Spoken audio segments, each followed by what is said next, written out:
Hello everyone, তো সেদিন ছিল সপ্তমী আর আমরা সবাই ফ্রেন্ডসরা ঠিক করেছিলাম নাইট আউট করব।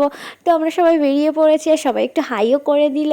তো আমরা সায়েন্স সিটিতে চলে এসেছি আর আমরা জানি আমরা কোথায় যাব, গড়িয়ার দিকে ঠাকুর দেখতে যাব, কিন্তু রাস্তার মাঝখানে এসে আমাদের একটু ঝামেলা না করলে না হয় না। আর সবাই দেখো না খুব ব্যস্ত কথা বলছে, আর গরম তো প্রচুর, মানে বলার মতো নয়। বৃষ্টি হলে ঠান্ডা আর এটা গরম। আর আমি আমার বন্ধুকে একটু হাই করে দিতে বললাম, একদিনই ওর সাথে দেখা হয়, সেই পুজোর সময় আর ঘোরা হয়। আর আমি আমার লুকটাও একটু দেখিয়ে দিলাম। আর আমার বান্ধবী আর আমার বন্ধুর বউ দুজনে মিলে যে দোকানে যাচ্ছে সেখানে দাঁড়িয়ে পড়ছে, কি বলবো ওরা। আর এই পেন্টিংগুলো কি দারুণ লাগছে না। আর এই দেখো গোল গোল রানি কিনা কিনা পানি হচ্ছে। তো দেখো গরমে তো ঘেমে গেছি। আর এই দেখো আমরা দেখো ঢং করা শুরু করে দিয়েছি, আমাদের ঢং তো করতে হবে, খাওয়ার আগে আমরা ঢং করা শুরু করে দিয়েছি।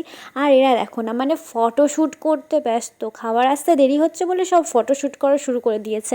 আর আমার জিজু দেখো কত কাজ করছে, মানে খুব কাজের ছেলে। এমনি আমার বান্ধবীর বরটা খুবই ভালো, সেটা আমরা সবাই জানি। তো তারপর আমরা বসে আছি, খাওয়া দাওয়া করবো। তো ফাইনালি আমাদের খাবার দাবার চলে এসছে। তো ষষ্ঠীর দিন বেরিয়ে আমি যেহেতু ফ্রাইড রাইস চিলি চিকেন খেয়েছিলাম, তো আমি সেদিন ঠিক করলাম সপ্তমীতে একটু নুডলস আর চিলি চিকেন খাই। তো খাওয়ার সময় সবার একটু ভিডিও করছিলাম।